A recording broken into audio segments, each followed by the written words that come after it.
All right, hello once again. This is Jeff Scott of Rankin Technical College, and as part of the Rankin Technical College AWD 1000 Web Development Technologies course, I've been creating a series of video presentations that are based off of the Mozilla Developer Network Learn Web Development series. I'm in the JavaScript portion, and we're getting into promises.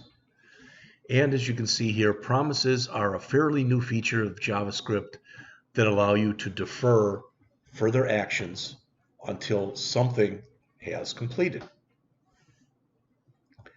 either successfully or, I guess you wouldn't say it completed unsuccessfully, but I guess you could say that. This is useful for setting up a sequence of async operations to work correctly. This article shows you how promises work, how to use them, along with web application program interfaces, and how to write your own promises. So again, we've already looked at these a little bit, but as it says in the second paragraph there, essentially, a promise is an object that represents an intermediate state of an operation. In effect, a promise that a result of some kind will be returned sometime in the future. You have no guarantee exactly when that'll be, and you also don't have any guarantee as to whether it will return a success or it'll return a failure. Generally, you are less interested in the amount of time an async operation will return, and more interested in, once it does, being able to respond to it correctly. All right. And of course, as it says, it's nice that it doesn't block the rest of the code from executing. So one of the most common ways that you'll work with promises is with web APIs that return a promise. It says, let's consider a hypothetical video chat application. The application has a window with a list of users, friends. Clicking on a button next to a user starts a video call to that user. The button's handler, it says, calls get user media in order to get access to the user's camera and microphone.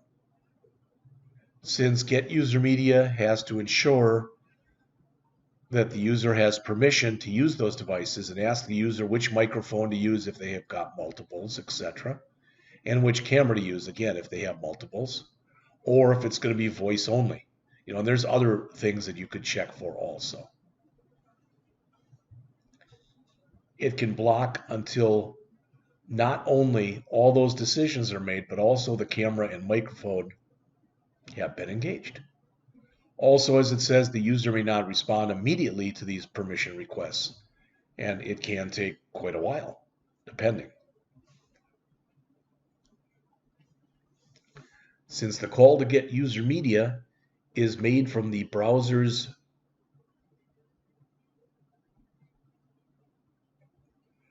main thread, the entire browser is blocked until get user media occurs. Obviously, as it says, that's not acceptable. Without promises, everything in the browser becomes unusable until the user decides to do something about the camera and microphone issues. So instead of waiting for the user, all right, this get media user media returns a promise which is resolved with the media stream once it becomes available. So the code, as it says, would look something like this. And again, you notice, so you're trying to do this, and if it succeeds, you're going to end up doing all this. And if it fails, you're going to end up doing this. So the function starts by using a function called setStatusMessage that you can see on line 2. That updates the status display so it's calling. So it gives the look and feel of interactivity. It then calls get user media, asking for a stream that has both video and audio tracks. Once it has that, it sets up the video element. Then it takes each of the stream's tracks and adds them to the WebRTC. And that represents a connection to another user. After that, the status is updated to where it says connected. So either it's going to go through all this and say connected, or if it fails at any play time during this, it'll say failed to connect. The important thing here, as it says, is that the get user media call returns almost immediately, even if the camera stream hasn't been obtained yet. Even if the handle call button function is already returned to the code that called it, when get media has finished working, it calls the handler you provide. As long as the app doesn't assume that streaming has begun, it can just keep on running. Now notice, you can learn more about this somewhat advanced topic if you're interested by going into that article right there. All right.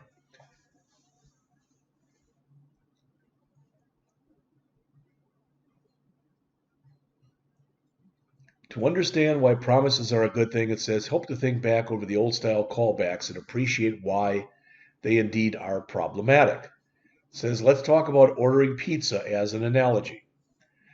There are certain steps that you have to go through basically to take your order to be successful, which doesn't make sense if, typically if you try to do them out of order.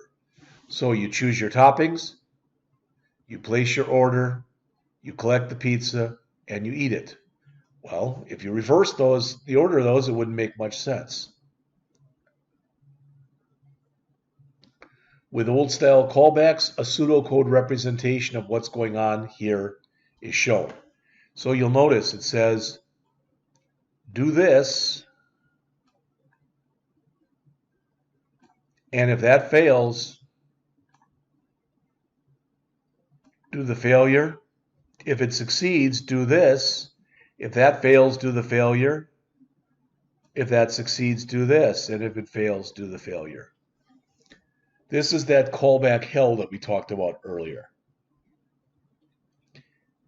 It requires the failure callback to be called multiple times, once for each nested function where it could possibly fail. Now, what you get with promises is you have only one central point where if it fails, you're only calling it right here. So, as mentioned right there in the improvement with promises, promises make situations like the above much easier to write and run.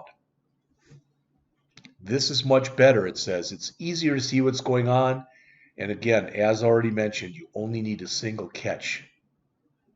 It doesn't block the main thread, and each operation is guaranteed to wait for previous operations to complete before running.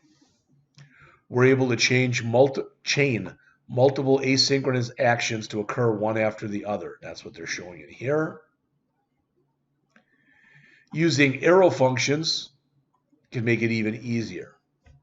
It's that fat arrow that I talked to you about before. Since it's only one line, you could put these each on their own line. Okay.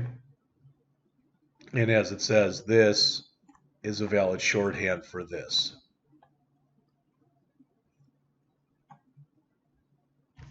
You could even do that, and instead of chaining on different lines, chain it but put it all on the same line. A little harder to read though.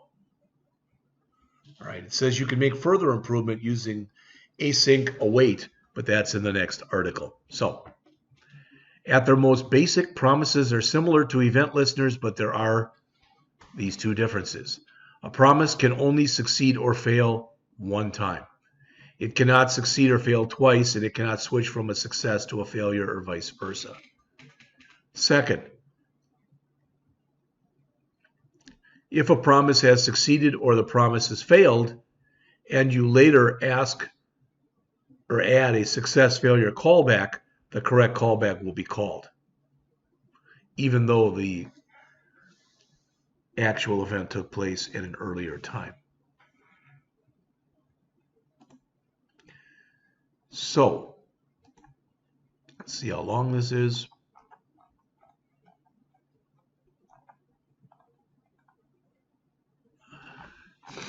So next they're going to go into a promise example, and I think I'd like to start that in its own lecture.